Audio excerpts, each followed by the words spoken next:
Today Baba is talking about peace, and Baba says the greatest virtue is peace.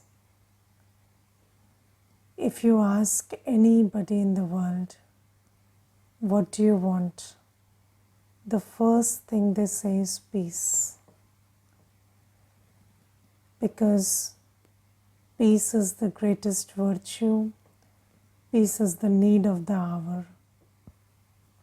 And Baba says that we are the ones who claim to be establishing the world of peace.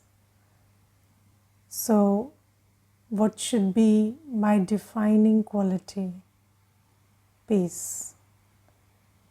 And Baba says, you must speak peacefully. My behavior should be peaceful. But the first thing that Baba tells us is, Baba gives us three gifts. Three gifts in the form of inheritance. First inheritance is knowledge. Second is peace. And third is virtues. Now you see, knowledge is first, because Baba gives us first the knowledge, and when we become knowledgeful, then we become peaceful. So, first is the knowledge of peace. And you see, how is it possible that, in this whole wide world where we have so many organizations, governmental, non-governmental, who are trying to do work for peace. Yes, there is a whole United Nations and they're trying to establish peace, but nobody can do that. But Baba does it. So what is the key factor which changes us from peaceless to peace? So the first thing is the knowledge. And I have shared this earlier also. Once there was a sannyasi and he asked me, why do you think you people can connect to God, whereas everybody says it's so difficult to connect to God? So I said, because we practice purity. So he said, and how is it that you can be pure so easily? Because you're saying that we live in the household and we are pure. So I said, because we have the knowledge of purity. The first thing that God tells us is, you are pure. I said, did you know that? Did anybody tell you that you are pure? So I said, no, we are not pure. We have, we are vicious. So I said, yes, that's what we become, but we are essentially pure. So he said, this is very powerful. Nobody told me this. And you see, that's why the first thing that Baba gives us in the form of inheritance is knowledge. And about peace, Baba has given us the knowledge of three things. First, I am a soul. My religion, my quality is peace. Yes, so first thing is, Om Shanti means I am a peaceful soul. Then second meaning of Om Shanti is, I belong to the ocean of peace. So the second point of knowledge that Baba gives me is, I am the child of the ocean of peace himself. And as is the quality of the Father, so is my quality. And the third meaning of Om Shanti is, I belong to the world of peace. My home is the world of peace. So, peace is my nature. Peace is the prominent quality of my Father. And peace is the quality of my home. And when you imbibe these 3 points of knowledge, then what are you? You're peaceful. Yes, so the first thing is you have to reflect on this. And you have to reflect on, just like, when you think about anything, I was talking to one sister, and she said, I am suffering from anxiety. And I said, how does the anxiety start? So she said, all of a sudden. So I said, no, just think about what you think that makes you anxious. So she said, yes, it's always something or the other. So I think about something that I can't change, can't control, something that's controlling me, some situation, and then I get anxious. So you see, every feeling begins with a thought. And every thought begins with your focus of attention. Where are you paying your attention? And Baba gives us a very important point of knowledge, and that is the buddhi pays attention, and I am the master of the buddhi. So I can decide which thing to pay attention on. And you see, when we were not in Gyan, I did not know that I can turn my buddhi inwards. Did you know that? We only knew how to focus our buddhi outwards. But that buddhi is like a muscle, and you can just turn it inwards. Have you seen when you go for yoga classes, they tell you that your hands can bend at so many degrees, and your legs can bend at so many degrees, and your back can bend at so many degrees, and then you say, no, that's impossible. Maybe yours can, but mine can't.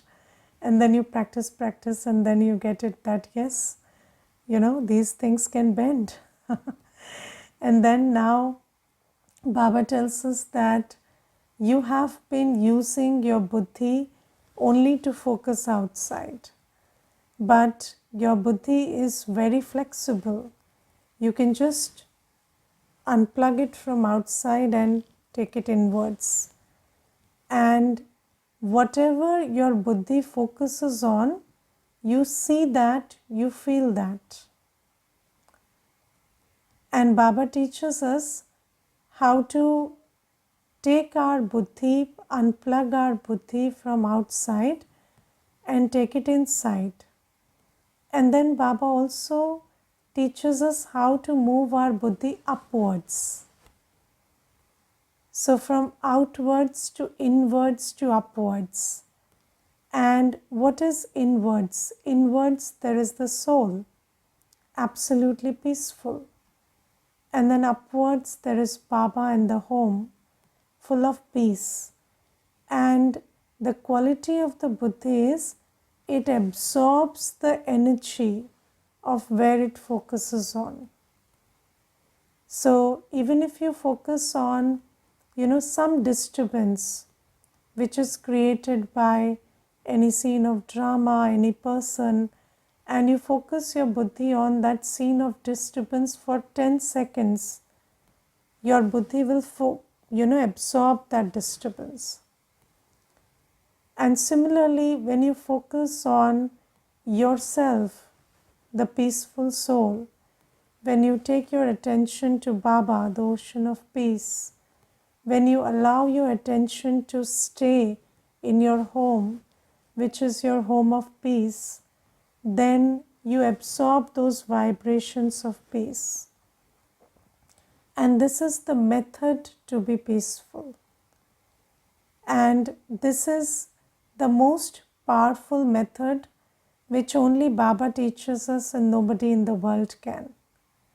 And this is why Baba says that nobody in the world knows the method to be peaceful. Only you children know.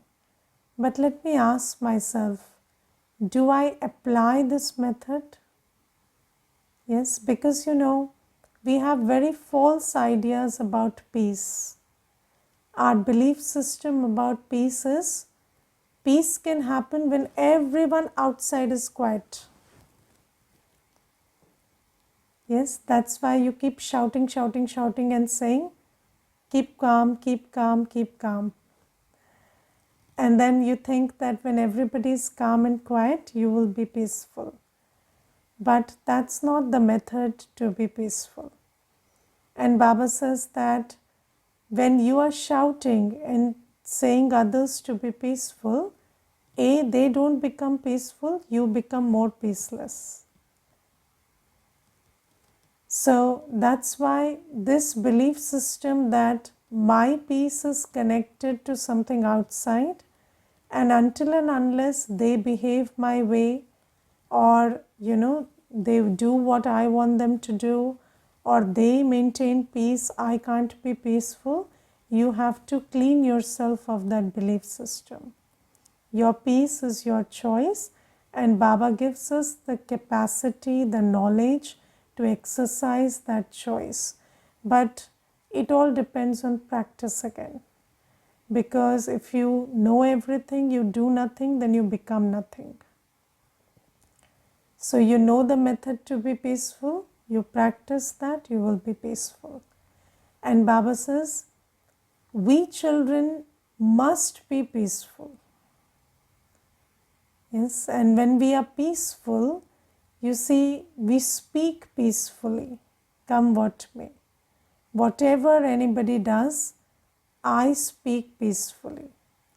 And when you are at peace, have you seen some, in my early days when I came into Gyan, I saw this one sister, her voice wouldn't go above this decibel, There was this limit, and she never raised her voice.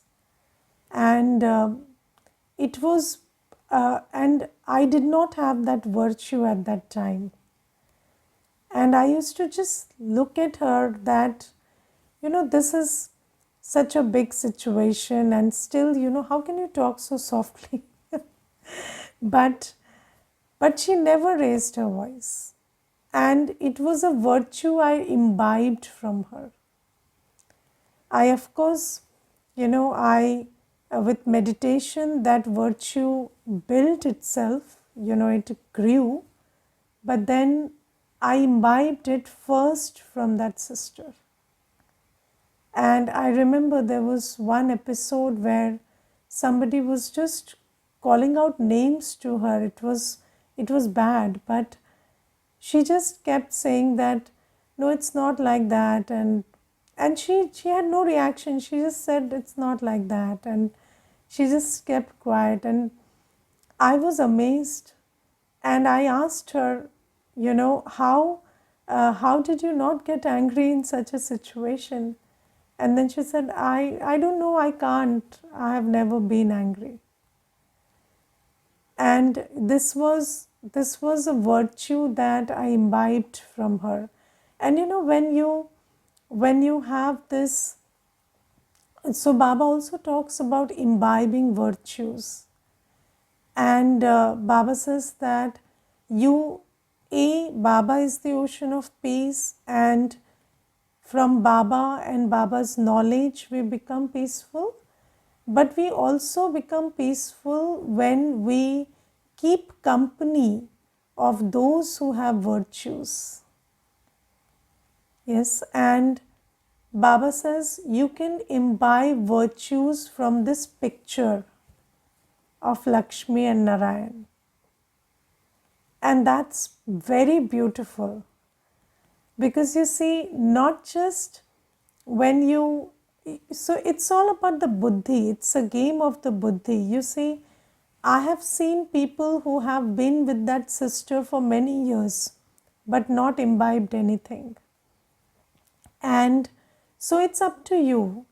You can imbibe virtues, you can imbibe vices, you can imbibe virtues from that one who is living, you can imbibe virtues from a picture also, because it depends on your focus of attention. And many times in the Murli, Baba says that keep looking at the picture of Lakshmi and Narayan.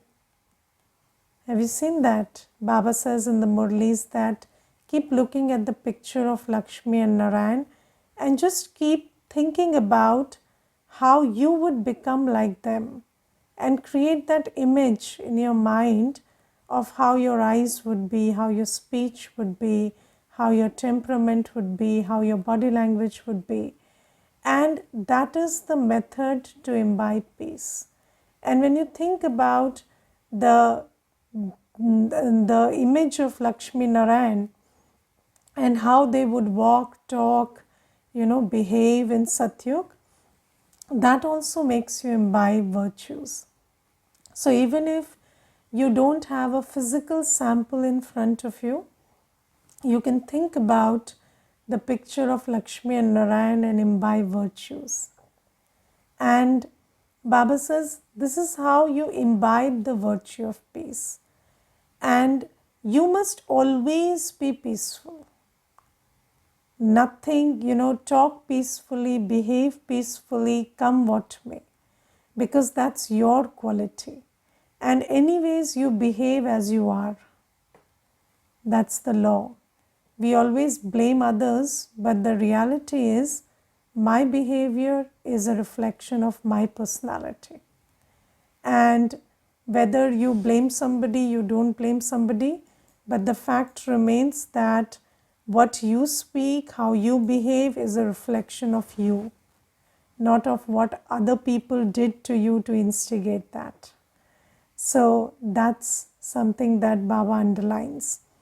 And then Baba says that when you're peaceful, you can stay in Baba's remembrance. And the primary objective of this Sangam Yugi life is to stay in Baba's remembrance and burn our sins. But if I am not peaceful, I cannot have Buddhi Yoga with Baba. So I have to pay a lot of attention to being peaceful, to being inward oriented, to stay in my Swadharma, not lose my peace over trivial matters. And when I stay peaceful, I can stay in Baba's remembrance, because the law says when you're soul conscious, when you're at peace, then your Buddhi Yoga is naturally with Baba. And the second thing Baba says is we are establishing the world of peace. So anybody who is peaceless cannot establish the world of peace. And you see, in the world, people use this expression, we will fight for peace. But that's an oxymoron. It can never happen like that. You can never fight and establish peace. So Baba says, you are the ones who are responsible for establishing peace, so you have to be peaceful.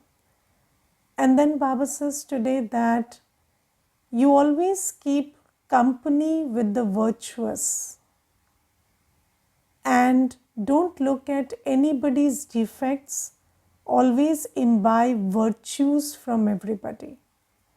And you see, there is one or the other virtue in everybody. Yes, so I don't think that you have to sideline anybody or ignore anybody, but just focus on the virtue. So whatever, maybe that person has n number of vices, but they have some virtue. And I remember there was this one brother, and he was 30 years in Gyan, and he was getting angry on something. And then there was somebody else, he said, he's in Gyan for the last 30 years, and how can he get angry? So I said, but you focus on the virtue. He said, he has no virtues. He's only in Gyan for 30 years, but no virtues. So I said, but that's the virtue. He's been in Gyan for 30 years. You talk to me after you are in Gyan for 30 years. How many people survive for 30 years? Yes. And do you know that when you're a BK, there are so many storms that come, that if you don't have full faith, you can't survive for 30 years. How you survive or what you become is another story. Just surviving is a big thing. So I said, you talk to me after 30 years. You don't talk to me today. He is angry after 30 years. What you will be after 30 years, I don't know. So just let us talk after 30 years. And then also you can't blame him, because then he will be 60 years in Gyan. So, or maybe, we will all be in Paramdham. So you see, everybody has virtues. Who doesn't have virtues? But you have to focus on that. And if you focus on that, somebody's, and you see people who fight diseases and stuff, these days people talk about the survival skills. Yes, and if you survive after a cancer or something, that's huge. You fought that whole battle. So everything, surviving, becoming virtuous, becoming powerful, everything is a virtue. If you want to imbibe virtues, you can imbibe from everybody. So Baba says, focus on virtues. And Baba says, become very sweet. You become what you imbibe. If you keep looking at Baba, if you keep looking at the picture of Lakshmi Narayan, if you remember your home, if you keep imbibing virtues from everybody, what will you become? You will become very sweet. Because sweetness is a mix of all virtues. And when you become very sweet, Baba says, you don't need to make effort to make work done. With very little effort, you will be able to make work done. And have you seen that just with the virtue of sweetness, so many souls, they cooperate with you. And I to think that also the 5 elements cooperate with you if you're sweet. They also receive that vibration and they also cooperate with you. So Baba says, just by being sweet, you receive so much cooperation. And I think, just like we don't pay attention enough on the subject of yoga, we don't pay enough attention on the subject of virtues. Because being virtuous can invite a lot of cooperation. When your vibration is sweet, you attract a lot of sweet cooperation from everybody, everyone and everything. And that cooperation makes your life very, it makes your experience of life very happy. So this is also something that Baba says. And then Baba talks about the importance of talking to yourself. Do you talk to yourself? Of course you talk to yourself, but what do you talk to yourself is important. Yes, because if you keep telling yourself, my body is aching here and there and I have this problem and that problem, of course, this conversation most of the time we have with ourselves. about what's wrong and what's problematic and what's not going okay. But Baba says, talk to yourself about your fortune. Talk to yourself about the fact that you have found Baba. Just keep talking to yourself that, oh, I found the Father and I'm claiming my inheritance. And Baba says, when you keep talking to yourself like that, then you are content within, you are happy within, you're brimming with happiness. Happiness is a dish which you cook and eat yourself. So, you cook happiness when you churn about your good fortune. And just think about how fortunate I am that I found Baba, that I found the knowledge that Baba is giving, that I found Baba's guidance, virtues, powers, help, everything. And the more you churn on your fortune, do you talk to yourself like that? That I am the most fortunate? Yes. See, how do you know whether you talk to yourself like that or not? If you speak these words, when you're talking about yourself, if you are speaking this, then of course that's your inner conversation. Otherwise, when you talk to others, if you're always complaining and cribbing, that means that you're not talking to yourself in the right way. And the most important the most conversation that we have is with ourselves.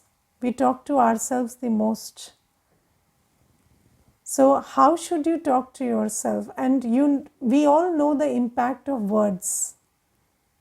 Yes, when you say something negative to others, what is the impact? Then how do you talk to yourself negatively? Whether it's the negative about yourself or about others, but it's anyways negative, right? So when you keep feeding yourself with negative stuff, what will your state be?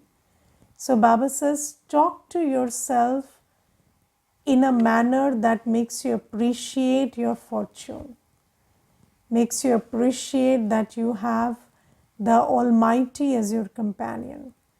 And Baba says that gives rise to happiness. And where there is happiness, there are no complaints. There are no complaints. Complaints finish when you are happy. There is a very good saying, when you are happy, you don't ask why. So no why, what, these questions don't come when you're happy. So that happiness you arrive at by talking to yourself. And then Baba gives a very good example. Baba says that Brahma Baba used to receive so many news about, many conflicts and many things, because you see it's a big family and it's not easy to be the, master of this big family. And then so many issues used to come before Brahma Baba. And of course before Shiv Baba also. But did Brahma Baba and Shiv Baba ever get disturbed? No. Why did they not get disturbed? So do you know that in the beginning of the yajna, there also were incidents where a whole center would be burned down, or something huge would happen. Now think about, there's a center. Now Baba's, it's the yajna's money invested in that center, and then it's burned down. And then Baba didn't even have a thought that, it's so much of loss. Because you see, the sense of loss, or somebody defaming Baba, and there were so many news that were written about Baba, but Baba didn't ever feel that this is an act of defamation. So we get affected by defamation, we get affected by loss, right? But why did Baba never get affected? Shiv Baba, Brahma Baba, he never got affected by any news of any kind. And he would always just ignore all of that, and he would be fine and do the needful in that case. So what was the dharana? So Baba tells today that I always thought that what I'm getting, what I'm going to get is limitless. I'm going to be the master of limitless fortune. So let me not focus on these little things. These little things will happen. And do you know that when you are a big businessman, you get used to the small losses. Yes. And I remember, there was this one brother, and he's a builder and a very big builder. And I asked him once, do you make profit in every time do you make profit?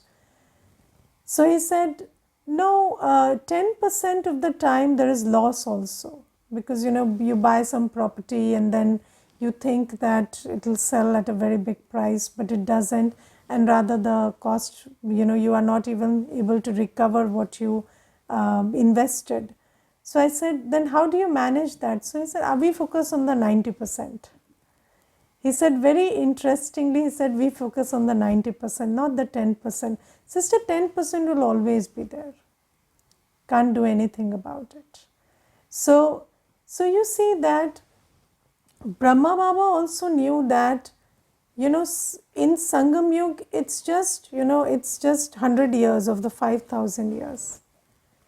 But what we are working for is everlasting happiness. And we are creating that now. And when there is a creation being done, there are upheavals. You cannot create something without any loss. Yes. When you learn to ride a bicycle first, you break the bicycle first. You first have an accident to damage the bicycle, then you learn to ride the bicycle. So this is how it goes. So Baba says, you don't mind the losses, you don't complain when you know that what we are creating and building here is very great. And people are very concerned about the loss of reputation. But you will lose reputation, worldly reputation, when you become a BK. Because the worldly reputation is built on standards of, social standards, moral standards. But, when you become virtuous, those things will go away. But don't mind all that. So Baba says, Baba gives all of these directions, and Baba says, Baba has come to change the world. So let me take it as an opportunity to change myself, imbibe virtues, and when you are happy and content, you are full inside, then you will not mind anything, you will not complain, you will be able to, absorb, or what do you say, tolerate, not absorb, tolerate all the negatives that come your way, and you will be able to maintain your cheerfulness. So Baba talks about peace, sweetness, and happiness or cheerfulness. And there's a question, if we don't have to complain to Baba, then whom do we complain when we have some issues? You see, even if you complain to Baba, the energy of complaint doesn't give you peace and happiness. Yes, so it's not like, if you're frustrated, go vent it out before Baba, but it doesn't help. So whenever there is complaint, you must understand that it's coming from a place of hollowness inside. So just take care to fill that. And when you fill that, then you will get relief. If you have complaint, you shout at somebody, it doesn't help. You may do that. You may do it with Baba, you may do it with anybody. But it doesn't help. So we are children who are knowledgeful, we find solutions. So if I complain, that's not solving my irritation or whatever I'm feeling inside. So I have to take care to fill myself with Baba's love enough so that I don't have any space for complaint. So that's the solution, and focus on that. And anyways, we do many things when we are not powerful enough, but they create another burden of vikarma. So when we understand that, then we refrain from that and proactively change our sanskars. Okay, Om Shanti.